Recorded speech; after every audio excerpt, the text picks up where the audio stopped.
बारे में पढ़ेंगे। ठीक है, जो हमारा संविधान का भाग है उसमें मूल कर्तव्य है। ये मूल कर्तव्य मेरे लिए कहाँ से गए हैं? ये जो मूल कर्तव्य हैं ये मेरे अमेरिका से लिए गए हैं। कहाँ से? अमेरिका से लिए गए हैं।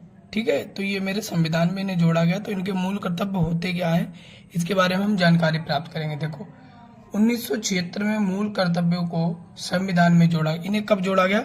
1976 में इन्हें संविधान में जोड़ा गया। ठीक है, 2002 में एक अन्य जोड़ा गया। अच्छा, मूल कर्तव्य जोड़े गए, उसके बाद 10 पहले 10 जोड़े गए मूल कर्तव्य। ठीक है, फिर 2002 में एक और मूल कर्तव्य जोड़ा गया। अब इसे जोड़ा किस समिति द्वारा गया? एक स्वर्ण सिंह समिति थी। ठीक है, स्वर्ण सिंह समिति 1976 ईस्वी में कांग्रेस ने सरदार पूर्ण सिंह समिति का गठन किया।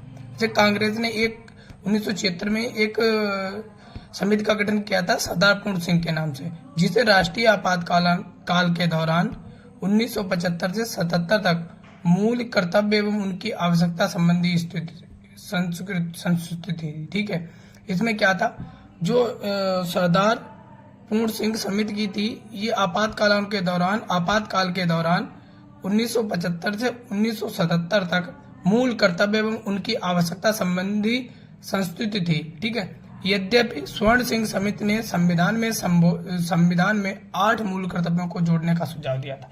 जो स्वर्ण सिंह समिति थी, इन्होंने 8 मूल कर्तव्यों को संविधान में जोड़ने का सुझाव दिया था, लेकिन 42वें संविधान संशोधन अधिनियम 1976 द्वारा 10 को जोड़ा गया। सरदार स्वर्ण सिंह समिति ने बताया था कि 8 मूल कर्तव्यों को भारत के संविधान में जोड़ा जाए, लेकिन जो मेरा 42वां संविधान संशोधन था अधिनियम 1976 द्वारा 10 मूल कर्तव्यों को संविधान में जोड़ा गया। 46वें संविधान संशोधन अधिनियम 2002 द्वारा 6 से 14 वर्ष की आयु के बच्चों को शिक्षा का अवसर, यानी 86वां संविधान संशोधन था, उसमें अधिनियम 2002 के द्वारा 6 से 14 वर्ष की आयु के बच्चों को शिक्षा का अवसर प्राप्त किया गया। ठीक है, और जो मेरा अब हम आगे राष्ट्रपति के बारे में पढ़ेंगे, जिसके बारे में हम कल पढ़ेंगे आर्टिकल 52 के बारे में हम कल पढ़ेंगे।